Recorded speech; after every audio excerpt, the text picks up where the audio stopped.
Ay, mga hinigugmang igsoon sa Ginoo o nining nga kagabion atong pasalamatan ang Dios sa iyang kaayo sa atong mga kinabuhi o sa dili pa kita mag-adto sa mga pulong sa Ginoo atong iduko ang atong mga ulo agig pagtahod sa pulong sa Dios. Mahigugmaon nga Dios ama, mapasalamaton kami kanimo ang takna sa kagabion sa kagayunan nga imong gihatag na sa balang kanamo nga mahibalik na ining live streaming. Usa kami naghangyo kanimo Ginoo nga imong buksan ang mga kasulatan ug tugutan nimo nga ang mga pulong abang paghisgutan maghatag kini og kadasig kalig-on sa among pagpangalagad nining ulay mga adlaw. Salamat o Dios nga ikaw nakiguban kanamo. Salamat sa imong langiton nga dihog nga bisan pa ang mga kaigsunan nga naa sa lakaw o sa klaber aron pagkuha sa mga kaigsunan nga mag-attend sa fellowship sa mabuhay ngadto sa Surigao City. Ginoo proteksyon ni si Michael uban sa mga kaigsunan na giunsa nimo ang pag-amping padulong dito, amping ni usab sila sa pagpadulong na ining dapita. Ginoo salamat nga ikaw nga Dios, ang Dios nga among ginalagaran, ikaw ang Dios nga tag-iya sa among makinabuybo sa takos ka nga pagadaygon, pagapasalamatan in Jesus Christ mighty name we pray. Amen. So, nining nga kagabion, sa dili pa kita mag-adto sa mga pulong sa Dios, atong ablihan ang atong makasulatan in the book of Revelation, chapter 4.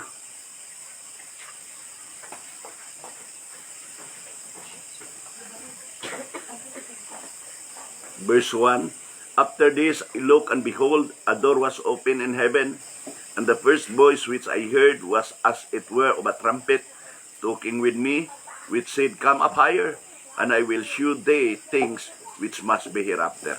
And immediately I was in the Spirit, and behold, a throne was set in heaven, and one sat on the throne. Ang Dios, magadugang panalangin sa iyang mapulong. So, nini nga kagabion atong isgutan, kining gisulat ni Apostol Juan sa libro sa Pinadayag. We believe nga ato kining gitakol ni atong niagi. Ang libro sa Pinadayag, usa kini ka libro nga gitawag og love letter to the bride, no? Usa kini ka sulat sa gugma ngadto sa iyang pangasawon. Ug human sa pito ka iglesia sa kapanahunan, ingon ang kasulatan, og human niini ako mitan-aw og tan-awa usa ka pultahan nga inablihan sa langit. Kini nga pultahan nga inablihan sa langit permanente kini. And the first voice which I heard, as it were of a trumpet talking with me, which said, Come up higher, and I will shew thee things which must be hereafter. So dunay pultahan, dunay pultahan nga naabli sa langit. Behold, a door was open in heaven. That's right, mga igsoon ko diha sa Ginoo, kini nga pultahan nga naablihan sa langit, anytime ang mga anak sa Dios makaadto ta. That's why sa Efeso kapitulo 2 ingon ang kasulatan, kamo sa makasasala pa kamo, si Kristo namatay alang kaninyo og siya nabanhaw gikan sa mga patay. Mo kanay hinungdan nga kamo gipalingkod usab sa mga langit tong dapit. So, ang mga anak sa Dios, we are sitting in heavenly places. Ang buti pasabot heavenly places, mga langit nun nga dapit. That's why, kung kita mga tao nga dili giimbitar sa atong Ginoo, come up higher. Sa kangarihuan, o diha na isulod si Juan diha sa Espiritu. Ingon usab niini ang imbitasyon sa Dios sa mga magtotoo nining atong mga adlaw. There is a door that is open in heaven. Naay pultahan nga inablihan sa langit. Na ang mga anak sa Dios gisultian na sa kangarihuan. Akong ipakita kanimo ang mga butang nga magakahitabo sa dili madugay. That's why igsuon ko diha sa Ginoo atong makita nga kining panahon nga atong gipuy-an pagsugod sa year 2019 misugod ang gitawag pandemic or plandemic. Nakita ninyo ang mga tao karon naa sa kakuyaw kanunay. Labi na doon na nasa tay gitawag variant. So wala na tay pag-asa din sa yuta. Wala na tay lain. Wala na tay kapaingnan din sa yuta. Because makita ninyo everywhere in the world na ay pag-treat sa mga katawhan. That's why makita ninyo nga halos ang mga tao wala na kasiguruan. Ang ilang pag-eskwela, wala na sila makasiguro kung makabalik pa ba sa eskwelahan. Bisan ang mga negosyo, wala sila kay balo o makarecover pa ba sila sa ilang negosyo. Halos ang tanan, bisan ang atong mga health, kita nato nga bisan sa Manila, dunay usa ka maayong lawas kadtong MMDA chairman na si Chairman Danny Lim, namatay siya sa COVID. Pero maayo paglawas. Igsuon ko diha sa Ginoo. Kining panahon nga atong gipuy-an. Ang kaaway, ang trick sa kaaway, dalhod ta ngadto sa pagkahadlok. Pero ang Dios nga nang atong gialagaran, ingon siya, fear not, little flock. Ayaw kahadlok nga maing panon. Kay gikahimutan kaninyo ang paghatag sa gingharian sa inyong amahan nga naa sa langit. That's why atong makita human sa ikapito ka iglesia sa kapanahonan, Revelation 2 and Revelation 3. After this, I look and behold, a door was opened in heaven. And there is an invitation nga ang tanang mga anak sa Dios, we have to go, come up higher. Nahinumdum mo nga dunay sulti sa minsahero sa atong mga adlaw, come out of here, my people. Gumula kamo kaniya mga tao ko. Aron kamo dili makaapil sa iyang hampak. Revelation chapter 18 verse 4. Sa diang nga kita nakagawas na asay mensahe sa Dios, come into the apostolic teaching. Balik mo sa apostolikanhon nga pagtulunan. Then after that, sa pagpaabot nato, come up higher. So atong makita karon nga panahon na, come up higher sa kangarihuan. That's why kita nga mga katawhan sa Dios, because I believe nga ang mga anak sa Dios dalhon kini sila ngadto sa taas-taas nga kahimtang kaysa unang mga kapanahon. That's why ako nagatuo na kini nga buhat sa yawa, makita ninyo grabe na halos ang atong mga pamantalaan naa sa mga gitawag og fake news. Grabe karampad ang fake news karon. Igsoon wala ka na'y klaro nga mga balita ining atong mga adlaw. Ang adun nalay klaro nga balita, ang maayong balita, pinagi sa pulong sa Dios. This is the good news. That's why igsoon ko diha sa Ginoo. Kita nining atong mga adlaw, padulong na ang kalibutan sa grabe nga paghadlok. Pero ang Dios nagsulti, I will make a new thing. Magbuhat ko og bag-ong mga butang nga wala pa gayud ninyo makita.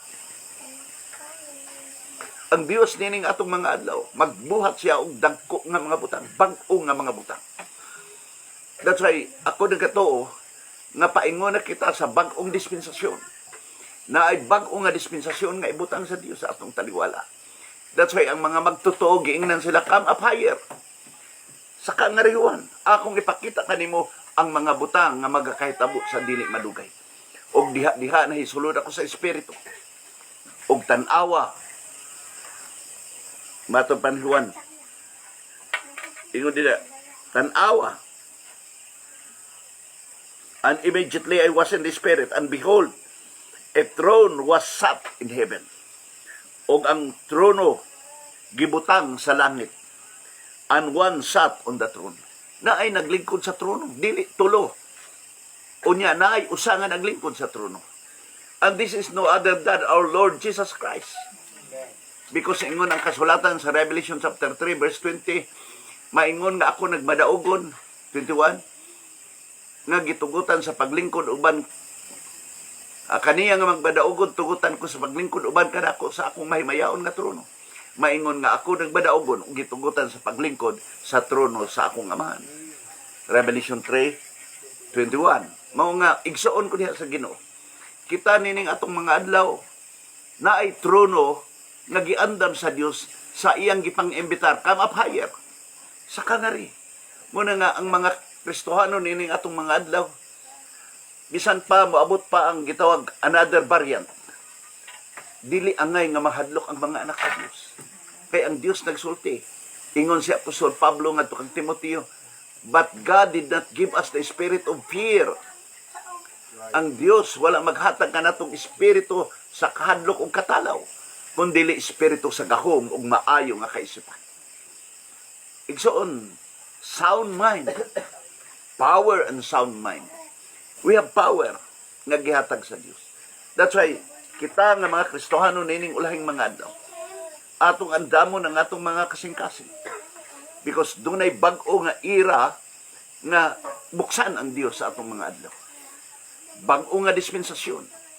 Ako nagatuo nga mahitabo kay kini nining atong mga adlaw. That's why dunay mga panghitabo nga wala pa kini mahitabo anhi nga may tao sa kalibutan. Ug matod pa sa kasulatan, when the enemy shall come like a flood, God will set an standards against it. Kung ang kaaway mo abot sama sa baha, ang Dios magpatindog og kabatok niini. Ang baha karon grabe ang paghadlok sa kaaway. Halos ang mga tao dili na makalakaw tungod sa grabe nga paghadlok. Igsoon, we must be careful. Pero ang pinakanindot gid sa mga anak sa Dios nga naata kanunay sa iyang mga pulong. Timan ininyo nining atong mga adlaw, ang atong Ginoo nganong gusto niya nga we will come up higher. Tungod kay diining atong mga adlaw, timan ininyo nga ang pamaagi sa Dios sa redemption duha ka bahin. Una, He paid in Calvary. Ikaduha, ang iyang ikaduhang pagbalik, He will come to claim. That's why ni ata sa panahon nga ang Ginoo nga nagbayad sa atong mga kasalanan, His comfort to claim. That's why makita ninyo sa Revelation chapter 10 nga naay manulunda nga nagkanaog nang iyang tuo nga tiil diha niya ibutang sa gibutang sa dagat ug ang wala nga tiil diha niya gibutang sa yuta. Og siya misinggit sa mga kusog nga tingog. Og sa diha nga kasinggit na siya, mitingog ang pito ka dalugdog. And this is the time that His comfort to claim. Muna nga ang una, pagbayad dito sa krus sa Kalbaryo. Ang iyang ikaduha, His comfort to claim. Part A and Part B. So na ay pag-ari para klimo niya ang iyang gibayaran. That's why igsuon ko diha sa Ginoo. Niining atong mga adlaw. Kini nga panahon, mao kini ang panahon sa pangklim. That's why si Apostol Juan giingnan sa kangarihuan. Kay gusto sa Dios nga kita magtagbo uban niya. Di ba sa Tesalonica, ang Ginoo gayud banaog gikan sa langit, inubanan og singgit sa pagsugo, ug sa tingog sa punuan sa mga manlulunda, ug sa trompeta sa Dios, ug ang nangamatay diha kang Kristo manguna sa pagpamangon, ug kitang mga buhi pa nga mahibilin, pagasakgaon og bad kanila sa pagsugat sa Ginoo sa kapanganukan. So we have to come up higher. Kining atong himuon karon nining atong mga adlaw nga timan ininyo ang kaaway kanunay ng hadlok. But we are not a part of this world. Dili na kita kabahin. Actually, we are in this world, but we are not a part of this world. Kita ni ata ni ining earth, but we are not a part of this world system. Ang buta ko ipasabot, the system, kanang ang world nga akong gisgutan, that is cosmos, the world system. Dili kita kabahin sa sistema ni ining nga kalibutan. That's why kita nga mga katawhan sa Dios gipahigawas gikan sa gugma ni ining nga kalibutan. Kasi gisulti na Apostol Juan sa 1 Juan 2:15. Ingon siya, love not the world, nor the things that are in the world, for the love of the Father is not in you. Ayaw ninyo paghigugma ang kalibutan, ni ang mga butang sa kalibutan, kay ang gugma sa aman wala diya kaniya. Ang kaibog sa unod, ang kaibog sa mata, ang garbos kinabuhi iya sa kalibutan, ug ang kalibutan mahanaw apan ang pulong sa Dios magapabilin hangtod sa kantoran. Mao nga kita nining atong mga adlaw gitudloan nga magpabilin sa pulong sa Dios, because we have to live forever. Mao nga igsuon ko diha sa Ginoo, Kung maunsa man kini nga kalibutan ang mga anak sa Dios, wala na tay kabahin, dili na ta kabahin ini nga kalibutan. Sa akong kakasulti, we are in this world, but we are not a part of this world. Ni atan ini nga earth, but we are not a part of this world system. That's why inyong makita mga igsoon ko diha sa Ginoo nga kining panahon nga atong gipuyan, na ay gihimo ang kaaway nga dili makita. O sultihan ko kamo kini nga gihimo sa kaaway niya sa atong mga hunahuna. Nga ang atong mga hunahuna napuno og kahadlok, napuno og walay kasiguruhan. Dili na sigurado ang ugma. Dili na sigurado ang atong mga negosyo. Dili na sigurado ang atong mga pangeskwela. Bisan gani ang mga ministry, dili na kay sigurado. Pero one thing I'm sure, that heaven and earth shall pass away, but His word will not pass. Mo nga kitawa, tay laing katanpan ang pulong sa atong Ginoo. Yuman ininyo nga ni ana ang atong Ginoo, His comfort to claim.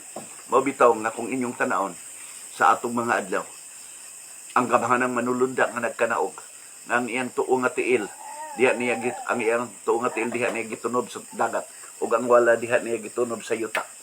Look in His right hand, na ay book open. And what is this? This is the title deed of this world. Titulo kini. Gibuksan sa Dios kini. Sa Revelation chapter 5, no man is worthy to open and to look the seven seals thereof. Pero mihilak si Juan, o giingnan si Juan, ayaw paghilak Juan.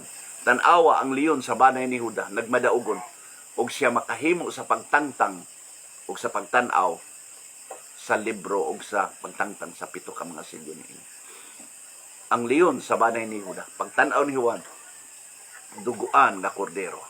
Mga igsuon, atong makita nga kini nga revelation sa seven seals, gibuksan kini sa Dios ni ini atong mga panahon.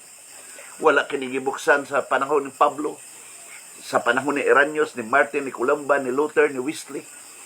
Pero dinhi gibuksan sa Dios.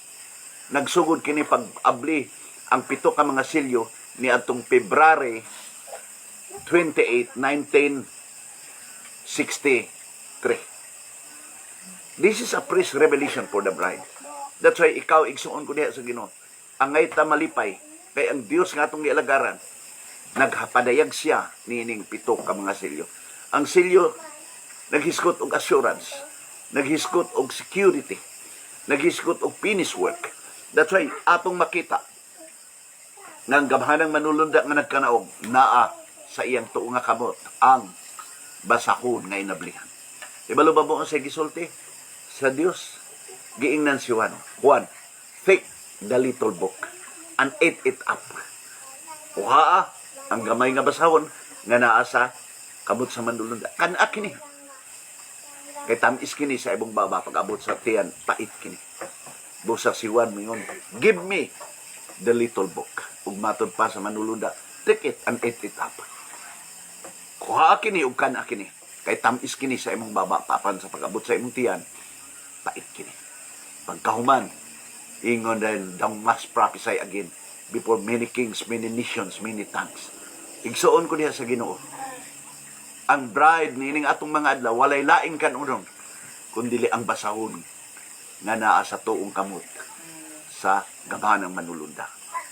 We have to eat that. Atong kaunon kana. That's why naay mensahe nga gipadangat sa atong mga adlaw. Nga kini nga mensahe dili lamang patalinghugan, kundi kinabuhion nato. Kini nga mensahe ato kini. Kinabuhi kini nato. Kung giunsa ni Ginoong Hesukristo pag-amping kini nga mensahe, hangtod gipasa kini sa mga apostoles, ang mga apostoles ilang giampingan hangtod gipasa sa Smyrna, ang mga magtotoo sa Smyrna giampingan nila hangtod nakaabot sa Pergamo. Pag-abot sa Pergamo gigunitan pag-ayo gipasa ngadto sa Tiatira. Pag-abot sa Tiatira gihinay-hinay didto sa Sardis. Pag-abot sa Sardis didto sa Philadelphia. Abot sa Philadelphia kining panahon Laodicea. Giampingan kini hangtod nakaabot kanato mga igsoon. Una nga kita na nang pakadawat ni ini nga mensahe. Atong kuptan pang-ayo kini. Nga naman na ay manununod pa nato atong mga anak, atong mga higala, atong mga paryente. That's why kupti kini pag-ayo. Nga naman na ay mga musunod ni ini. Ako nagato nga kining atong mga anak nga atong gitrain diha sa bulaton sa Ginoo. One day, kung dugay pa mobalik ang atong Ginoo, maipasa nato kini nga pagtuo dito kanila. Hibalo ba mo? Nga kini nga pagtuo, dili kini unod nun nga pagtuo. Kung dili ang pagtuo na ay kinabuhi. Mao na nga, kung kita nagtuo sa pulong sa Dios, gikinabuhi nato ang pulong sa Dios. Muna maipasa nato kini sa atong mga anak. Ha? Muna sa diha nga imong ipasa sa imong mga anak, sigurado ka nga kining imong anak kinabuhi ulo sa kini. Nga naman kay ang pagtuo kinabuhi kini. Para ka nato dili lang kini usa ka relihiyon, but this is a life. Dili kini kay gipasa ni Abraham ngadto lamang sa iyang mga kaliwat sa unod, kundi sa samang pagtuo. That's why igsuon ko diha sa Ginoo. Kini nga mga pagtuo nga atong nadawat, buhi kini nga pagtuo. Kinabuhi kini. That's why ang mga anak sa Dios, moabot man ang mga problema, moabot man ang mga kawaladon, moabot man ang paghadlok sa kaaway, don't worry. God did not give us a spirit of fear, but of power and sound mind. Muna ingon ang atong Ginoong Jesucristo. Siya ayaw kahadlok gamay panon. Kay gikahimutan kaninyo ang paghatag sa gingharian sa inyong amahan nga langit. Muna mga igsuon ko diha sa Ginoo. Niining panahon na ang imbitasyon sa Dios kanato kang apayag dyan. Saka nga rihuan ug sa diha nga misaka si Juan. Immediately I was in the spirit. Ingon di, and immediately I was in the spirit. Og diha nahisulod ako sa espiritu. Igsuon, nindot kung kitang tanan mahisulod diha sa espiritu. We walk in the spirit. We talk in the spirit. We think in the spirit. We dance in the spirit. Everything we do in the spirit. That's why we worship in the spirit and in truth. Muna nga mga igsuon ko diha sa Ginoo. Immediately, I was in the spirit. Diha, nahisulod ako sa espiritu. Nindot kung kitang tanan nahisulod sa espiritu sa Dios. Yes, amen. Timan ninyo, na ay kasiguruan sa espiritu sa Dios. Na ay kalinaw sa espiritu sa Dios. Na ay kalambuan sa espiritu sa Dios. Kung kitang tanan naa sa espiritu sa Dios. Munang abisan pa mga bata, we will be in the spirit. In the spirit. We sing in the spirit. Everything we do it in the spirit. Nasabtan ba ninyo mga igsoon? Muna nga si Juan, ingon siya, immediately I was in the spirit. Diha na hisulod ako sa espiritu. Pagkanindot kung kita naa sa espiritu sa Dios. Pagkanindot kung kita naa kanunay sa presensya sa espiritu. Muna nga makita ninyo ang mga anak sa Dios. Diha sa presensya sa Dios na ang kaayuhan. Diha sa presensya sa Dios na ang pag-usog. Diha sa presensya sa Dios na ang kasiguruan. Tanan nga atong gusto naa sa presensya sa Dios. Muna nga mga igsuon ko diha sa Ginoo. Walay laing mga katawhan nga gisulatan sa atong Ginoong Jesucristo og love letter to the bride ang mga magtutuo nining ulahing mga adlaw. That's why basahan ninyo ang libro sa Pinadayan. Kay kana nga libro ato kana. Dili ka na masabtan sa uban, pero ikaw ako nakasabot niini. Ngano man naatay relasyon sa atong Ginoo. Na ay love letter. Kana nganing wala na dire ang atong pamanhonon tuwa sa layo. Maghatag siya love letter. Bisan pag sige nimo balik og basa ang love letter sa imong boyfriend, sa imong pamanhonon, dili katakhan. No? Katakhan ba ka? Dili. Kanunay nimo gibasa. Mausad ang love letter sa bride, way lain kung dili ang libro sa Pinadayan. Dili tapulan nga magbasa kanunay. Dili tapulan nga mamalandong kanunay. Pagkanindot igsuon ko diha sa Ginoo na sa tanan mga Kristohanon naa siya'y hinigog mga Kristohanon. Muna nga ikaw kako higugma sa Dios. Muna nga dili tangay nga mahadlok, dili tangay nga makuyawan ni ining mga pandemic. Nga naman, God allowed this. Pero gusto sa Dios nga ang atong mga pagsalig, ang atong mga pagtuo, it will be anchor in His Word. Amen. Muna salamat sa Dios sa iyang grasya, salamat sa iyang mga pulong, tapos siya nga pagadaygon o pagkapasalamatan, timan ilamang ninyo, igsuon ko diya sa Ginoo, nga kinahanglan na atay buhi na pagtuo, o sa kapagtuo nga naay kinabuhi. Dalaygon ang Dios magapanalangin kadatong tanan, samtang atong awiton, ang awit, The Love of God, sa page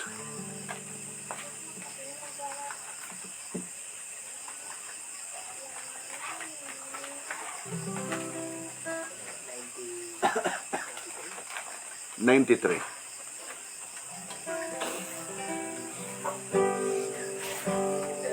Love of God is greater far than tongue or fame can ever tell.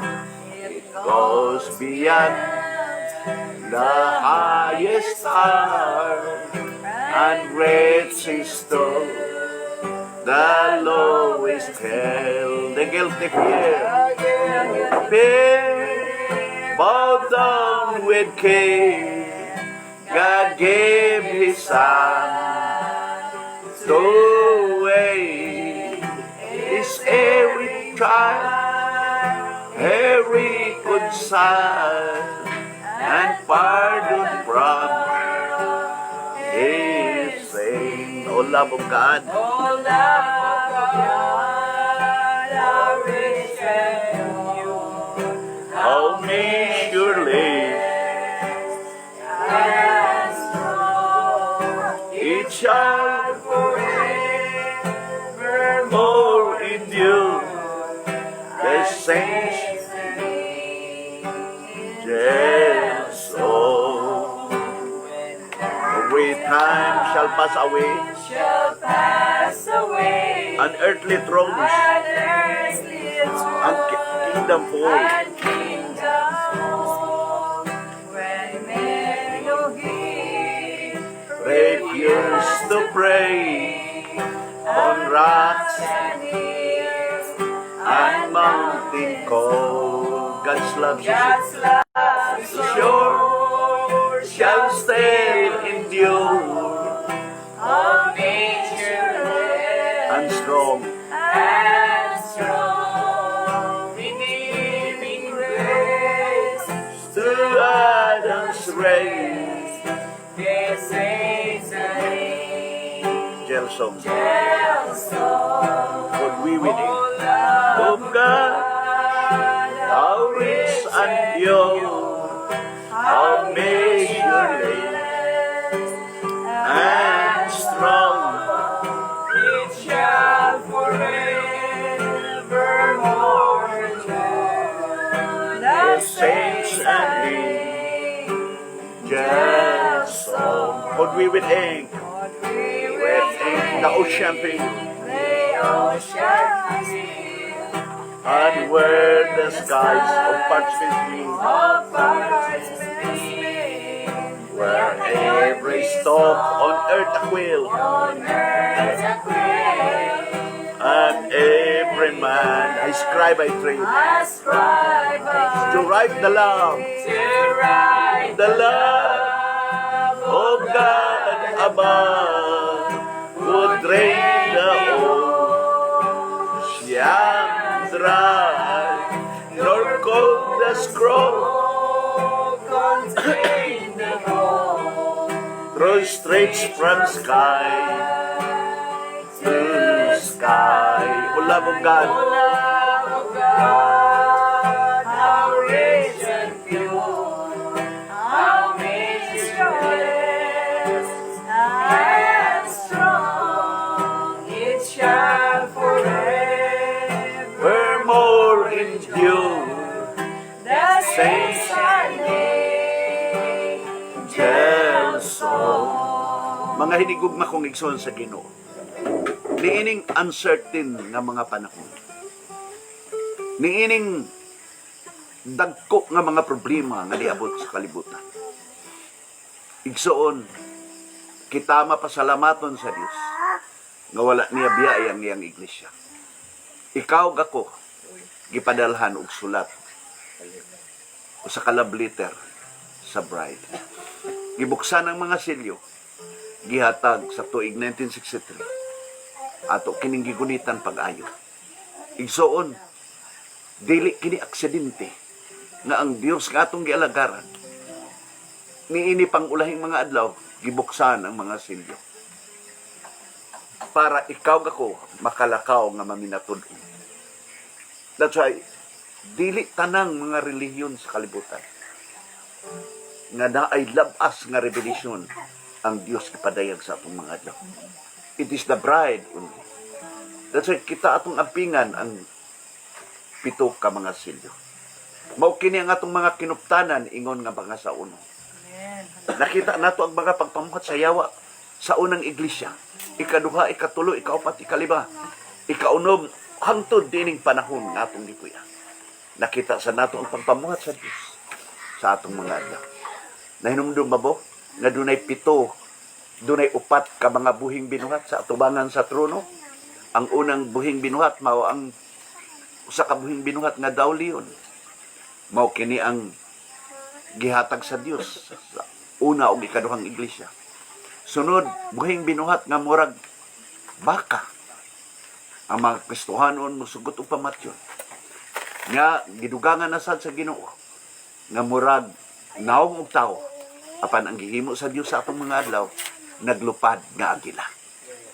Ug dili aksidente nga dili kini kitaboy nagplano nga sa atong mga adlaw naay anointing of an eagle. That's why makita ninyo sa libro sa Isaiah. Sila nga nagahulat kang Jehovah. Naghulat bata sa atong Ginoo. Sila nga nagahulat kang Jehovah nagabag-o sa ilang mga pako. Sila manalagad dili kapuyan. Sila manglupad sama sa mga agila. Dili sila mga luya. They that wait upon the Lord. Igsoon ko niya sa Ginoo. Sa pagpaabot sa Ginoo, kinahanglan ta og tihog nga sama sa naglupad na agila. Mao nga kita nga mga Kristohano nining ulahing mga adlaw. Ang agila nga nagpaabot, wala magpaabot ang agila sa sanga, kundi naglupad nga agila. That's why sakto ang atong topic nini nga kagabion. Giingnan si Juan sa kangari. Kay ang agila sa diha nga mulupad na dito sa pungawan. Dito na sa pinakataas. Kung makusog na gani ang hangin, sayon kaayo.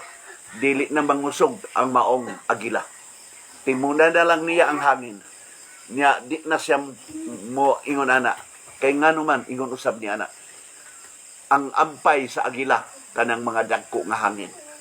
Mausad na ang mga magtotoo ng mga Kristohanon. Maabot gani ang mga dagko nga mga problema. Sama sa atong panahon karon sa pandemic. Ang mga anak sa Dios, timunan lang nila ang pandemic. Nga naman, dili na sila. Murag ila lang ayunan ang kakusog sa hangin. Ila lang sundan. Ingon ni ana ang mga agila. Ingon ni ana ang mga Kristohanon. That's why, daghay mga problema sa kalibutan. Pero ang mga agila na nagapaabot sa pagbalik sa Ginoo, nagabag-o sa ilang mga pako, manglupa dili kapuyan, manalagan, dili maluya. Muna nga mga igsoon, ako nagadasig kaninyo nga ang mga agila, nga mga naglupad nga mga agila, kanunay anaa sa langit ng dato. Naot ko nga inyo kining nasabtan ang Dios mga panalangin. Atong iduko ang atong mga ulo. Salamat o Dios nga nang kakila sa iyon sa imong kaayo. Salamat sa imong grasya. Salamat o Dios sa mga pulong nga among naiskutan. Salamat sa dihog ingon nga mga agila niining mga panahon. Ginoo, kami nagatuo na kung abot man ang mga bagyo sa pagsulay, ang agila dili mong undang. Kay mao kini ang iyang ganahan nga maglupad nga naa ibabaw sa mga bagyo sa mga pagsulay. Ginoo niya kami nining panahon sa pandemic. Niya kami sa panahon nga wala na kasiguruan. Apan diha ka nimong ana ang kasiguruan. Salamat udison ka na. Salamat sa imong grasya. Salamat sa imong gugma. Panalangini ang matag usang nga naa sa live streaming uban sa akong panimalay nga niya karon din Ginoo. Ikaw mag-bless sa matag usa kanamo sa ngalan ni Kristo Jesus. Amen. God bless you, brother and sister. Naatay fellowship sa mabuhay this coming Sunday. One day fellowship. Everybody is invited. God bless you, brother and sister.